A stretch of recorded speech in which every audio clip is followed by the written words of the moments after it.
касается всего района, всей аппликации. Для каждого из районов мы будем искать свой уровень и как быстро развивается. Вы знаете, что назначен новый министр, бывший глава ГВАС. Хотел бы сегодня тоже в повестке там, гербы, цвета, что-то учением управления образования.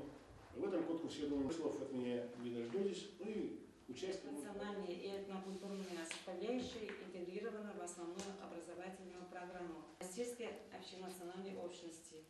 В городе Казани Идрисов Рамис. А тут по 3, по 4 человека.